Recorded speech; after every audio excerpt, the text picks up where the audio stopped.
Hi everyone. Hi guys, welcome back to our channel. आज आपके लिए लेकर आए हैं एक और बहुत इंटरेस्टिंग वीडियो। जैसे आपने थंबनेल में देख लिया होगा, इंडिया और यूके के घरों में डिफरेंसेस क्या है। जब हम यहाँ पे आए थे तो बहुत कुछ देख करके हमें लगता था ये ऐसा क्यों है, या मेजर जो डिफरेंसेस दिखता था वो शायद घर में ही the way the houses are, घर के अंदर सामान बहुत कुछ है जो आप देखेंगे। और क्योंकि हम अपने जीवन भर लाइफ भर इंडिया में रहे, लगता है ऐसा ऐसा क्यों कर रहे हैं लोग यहाँ पे। मतलब यहाँ का फ्लोर से लेके सीलिंग तक सब कुछ अलग है। मतलब ये इंडिया से एकदम ही अलग पूरा कंस्ट्रक्शन होता है। तो कुछ चीजों के पीछे तो रीजन है why it's like that, but कुछ चीज हमें अभी भी बहुत वियर्ड लगता है। तो आप सुनिए, ये पूरा वीडियो देखिए कि हम क्या आपको डिफरेंसेस बता रहे हैं।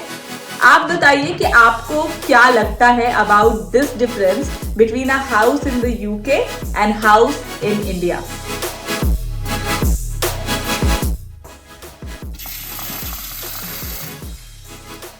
तो सबसे पहला यहाँ का डिफरेंस है कि यहाँ का पानी हम डायरेक्टली नल से पी सकते हैं। यहाँ पे काफी फिल्टर्ड पानी आता है और हमें कोई भी प्यूरिफायर, वाटर प्यूरिफायर की जरूरत नहीं है।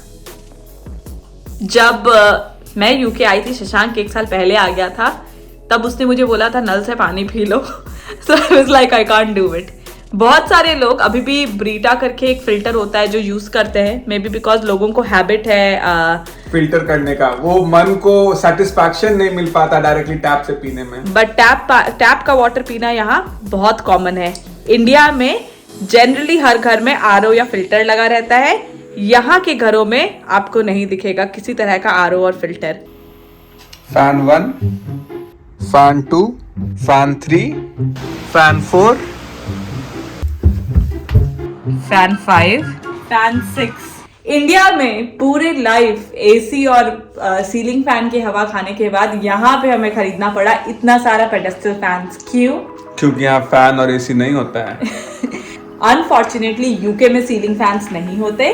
यहाँ पे अगर आपको गर्मी लग रही है तो आपको ये पेडेस्टल फैन से ही काम चलाना पड़ेगा। थोड़ा मॉडर्नाइज हो रहा है, लोग अब तो कुछ अपार्टमेंट्स एसी, सेंट्रलाइज एसी वाले मिलने लग गए हैं। इसका रीजन है क्योंकि यहाँ बहुत कम गर्मी पड़ती है, लेकिन अब क्योंकि ग्लोबल वार्मिंग हो रहा है तो यहाँ भी काफी 30 डिग्री 20 डिग्री पहुंच जा रहा है, काफी गर्म हो रहा है। तो अब लोग सेंट्रलाइज एसी वाला घर खोजने लगे हैं। और समर में ये जितने भी फैंस है, पेडेस्टल फैंस है, ये सब हर साल आउट ऑफ स्टॉक हो जाता है। हाउएवर ये एक बहुत वियर्ड चीज है फॉर एन इंडियन, क्योंकि कुछ नहीं हमारे घरों में सीलिंग फैंस तो होते ही हैं। पेडेस्टल फैन शायद मैं शशांक को कहती थी लास्ट टाइम मैंने मामा की शादी में देखा था। नेक्स्ट है वॉल्स। तो इंडिया में सारे वॉल्स ब्रिक के होते हैं। यहाँ पे भी जो main body of the building है वो ब्रिक का होता है, जैसे फ्रंट वंट का। बट जो अंदर के वॉल्स होते हैं वो वुडन होते हैं। ये हॉलो है। तो इसका रीजन है क्योंकि यहाँ बहुत ठंड पड़ती है, तो ये लोग उसको हॉलो रखते हैं और उसके अंदर इंसुलेशन भर के रखते हैं। तो अगर आप सोचें इस पे नेल लगा कुछ हैंग करें तो ये बहुत हैवी आइटम नहीं उठा पाएगा, क्योंकि ये बोर्ड है, ये प्लाई बोर्ड है। That's one weird thing between India and UK homes, and it makes sense why they have done it. Next है हमारा सीलिंग घर का। आप देखिए, हल्का सा जंप मारे और टच हो गया। इंडिया में आप पॉसिबल नहीं है टच कर पाओ अपना सीलिंग को। इसका भी रीजन है क्योंकि यहाँ का सीलिंग हाइट कम है, तो ये रूम का जो वॉल्यूम है, स्पेस है, वो छोटा है, तो गर्म होने में कम टाइम लगता है। ये एफिशिएंट हीटिंग का सॉल्यूशन है, सो दैट वॉल्यूम कम रहेगा तो जल्दी हीट होगा। जितना ऊपर रखेंगे उतना ज्यादा टाइम लगेगा हीट होने में। तो सीलिंग का भी ऐसा है कि यहाँ आने के बाद लगता था कि ये क्या है, इतना नीचे क्यों है सब कुछ। इंडिया के घरों में सीलिंग्स ब्यूटीफुल, ग्रेशियस, बहुत ऊंचे होते हैं। यहाँ पे भी लोग करवाते हैं अपने कस्टम हाउसेस में, अगर वो बहुत ज्यादा इलेक्ट्रिसिटी बिल पे करने के लिए रेडी हैं। ये देखिए शशांक, अगर हम यही सारे 6 फीट के होते तो मेरा सर टकरा जाता है इससे। अब आपको दिखाते हैं एक और वियर्ड चीज। ये है हमारे घर का लिविंग रूम का बालकनी। That's it. इंडिया में जनरली बालकनीज में थोड़ा स्पेस होता है, आप बाहर जाके बैठ सकते हैं। यहाँ भी वैसी बालकनीज होती है, don't get me wrong, but यहाँ जूलियट बालकनी का बहुत कॉन्सेप्ट है। जूलियट बालकनी मतलब आपके घर से कोई एक्सटेंशन नहीं है बालकनी का, घर के अंदर ही डोर है और आप खोलो और बालकनी बन जाता है। बस एक शीशा का एक रेलिंग सा लगा होता है। तो बेसिकली जूलियट बालकनी का कॉन्सेप्ट यही है कि आप बिना एक्स्ट्रा स्पेस के आपने एक बालकनी क्रिएट कर दिया है। Juliet balconies by the way are a part of French architecture. India में मैंने जूलियट बालकनी का कॉन्सेप्ट बहुत कम देखा है। मे बी पौंडीचेरी के कुछ घरों में होगा। Portuguese architecture is very French architecture, but this was something that surprised us. कैसा लगा आपको ये जूलियट बालकनी का कॉन्सेप्ट? कमेंट्स में जरूर बताइएगा और सब्सक्राइब करना मत भूलिएगा। आपको बताते हैं कुछ और डिफरेंसेस यूके और इंडियन हाउसेस के बीच में। तो ये है फायर अलार्म। यहाँ यूके में लीगल रिक्वायरमेंट्स है कि हर घर में फायर अलार्म हो। हमारे घर में 5 फायर अलार्म है। तो यहाँ पे जहाँ सबसे ज़्यादा यूज होता है जो रूम, वहाँ एक फायर अलार्म होना लीगल रिक्वायरमेंट है। इंडिया में भी हमने देखा है किसी किसी घरों में फायर अलार्म, बट यहाँ क्योंकि it's a criminal offence to have a house without a fire alarm, तो यहाँ हर घर में आपको एक मिलेगा फायर अलार्म लगा हुआ।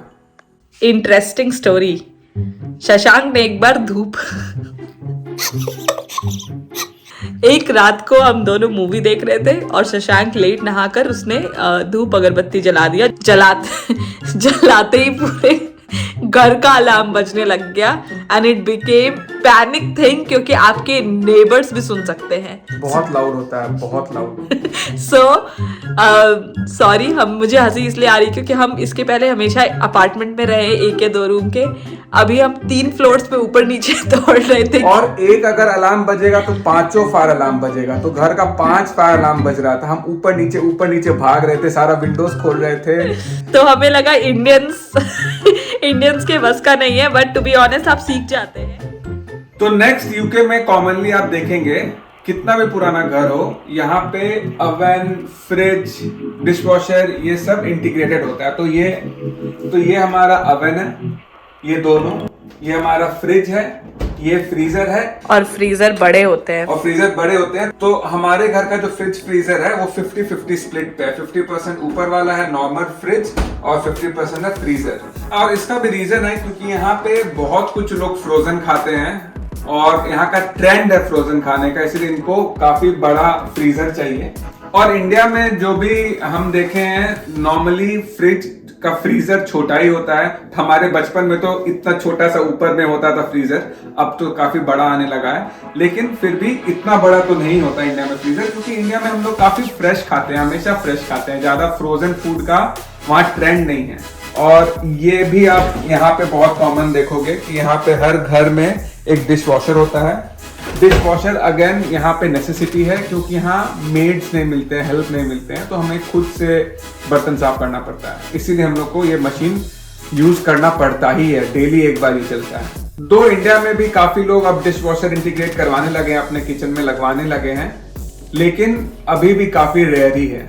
नेक्स्ट डिफरेंस है यहाँ का फ्लोरिंग। तो यहाँ पे नॉर्मली वुडन फ्लोरिंग होता है, क्योंकि ऑफ कोर्स यहाँ बहुत ठंड रहता है। अगर हम मार्बल या टाइल्स लगाएंगे तो हमेशा ठंडा रहेगा, और वुड है ये थोड़ा इंसुलेशन का भी काम करता है, इसीलिए यहाँ पे हर घरों में या तो आपको कारपेटेड फ्लोर मिलेगा या तो वुडन।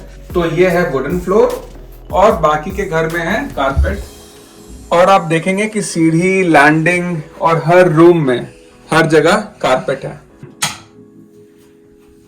नेक्स्ट चीज जो यूके में जरूर मिलेगा वो है एक बाथटब। हर घर में एक बाथटब होता ही है। बहुत रेयरली ऐसा होता है कि घरों में बाथटब नहीं होता, लेकिन जितनी भी मीडियम प्राइसेस एंड अबव होती हैं उनमें बाथटब होता है। यूके में लोगों को बाथ लेना बहुत पसंद है। And bye the way, bath लेना मतलब बाथटब में लेट करके अच्छे से 30 मिनट स्पेंड करके बाथ लेना।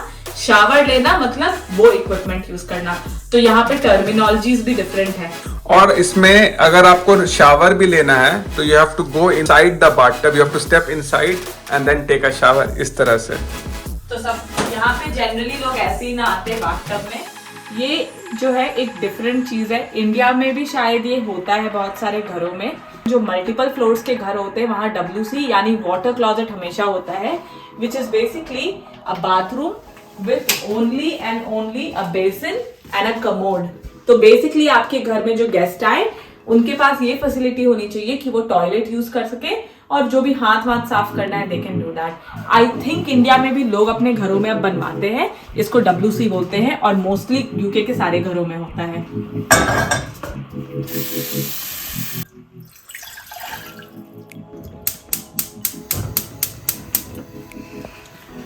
तो ब्रेक लिया जाए, चाय बनाया जाए और आपको नेक्स्ट डिफरेंस बताया जाए। तो यहाँ का नेक्स्ट मेजर डिफरेंस है यहाँ का गैस सप्लाई।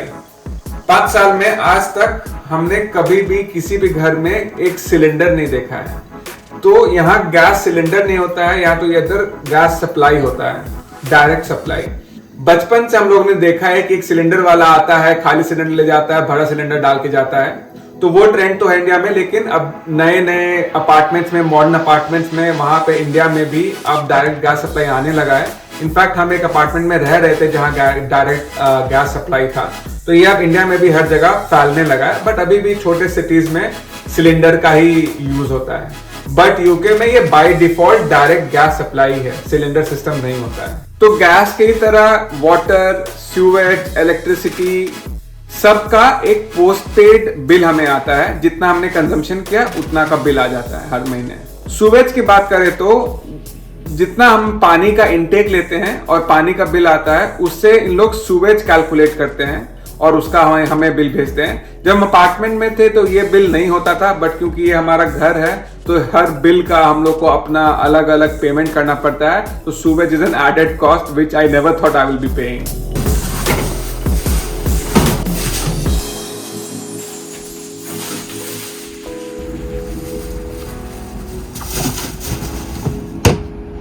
तो आपको बता दें यहाँ के गार्बेज डिस्पोजल सिस्टम में क्या सीन है।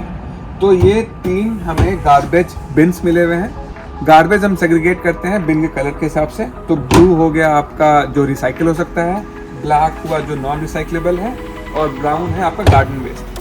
हर ट्यूसडे को हम इसे बाहर मेन रोड पे रख देते हैं और ट्यूसडे मॉर्निंग जो गार्बेज कलेक्शन वाले आते हैं वो इसको कलेक्ट करके ले जाते हैं। बट इंडिया का सिस्टम अभी नहीं पता, लेकिन गार्बेज डिस्पोजल यूके का ये सिस्टम है।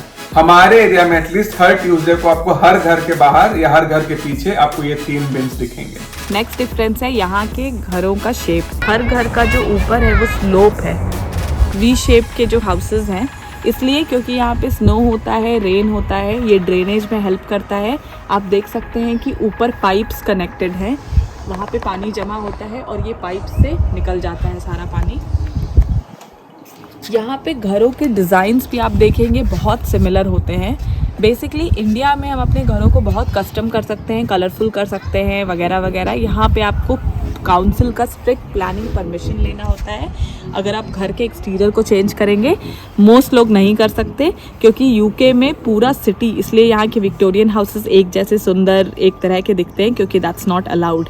One of the things was कि जब हमने घर खरीदा तो हम इंडियंस हैं, हमें छत पे जाना बहुत पसंद है। यहाँ पे छतों का कोई एक्सेस नहीं होता है। अगर आप कस्टम भी करवाना चाहे तो आपको छत का एक्सेस नहीं मिलेगा। मैक्स टू मैक्स आप एक ओपन बालकनी बनवा सकते हैं। आप देख सकते हैं यहाँ मोस्ट घर ना बाहर ब्रिक का वर्क होता है और ये बहुत अच्छे क्लासी सेम शेप के ब्रिक्स है। इसके ऊपर प्लास्टर का सिस्टम नहीं है। इंडिया में हम पहले ब्रिक्स लगवाते हैं फिर प्लास्टर करवाते हैं। यहाँ पे स्ट्रिक्ट रूल है कि घर इसी शेप के होते हैं और सब सिमिलर दिखते हैं। इसलिए इंडिया मेरे काफ़ी कलीग्स कहते हैं इंडिया उनको बहुत क्वर्की दिखता है क्योंकि इंडिया के हाउसेस सब अलग अलग कलरफुल होते हैं और यहाँ पे सब कुछ थोड़ा बोरिंग सा है, एक ही व्यू है। बट मुझे ये भी सुंदर लगता है। तो गाइज ये था इंडियन और यूके हाउसेस में डिफरेंस। शुरू में जब हम आए थे तो हमें काफी शौक लगता था कि ये नल से पानी कैसे पी ले या छत पे नहीं जा सकते, धूप है वगैरह वगैरह। बट अब हम यूज्ड टू हो गए हैं। आप बताइए आपको ये वीडियो कैसा लगा। अगर आपने कुछ ऐसा नोटिस किया है किसी और कंट्री में या इंडिया में कुछ चेंज हो गया है तो हमें जरूर बताइए कमेंट्स में।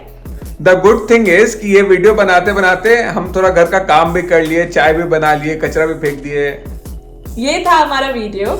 अगर आपको अच्छा लगा तो please like, subscribe and comment में हमें बताइए आपको कैसा लगा ये वीडियो। और अगर कोई और डिफरेंस आपको लगता है तो हमें बताइए। Thank you so much for watching. Bye. Bye.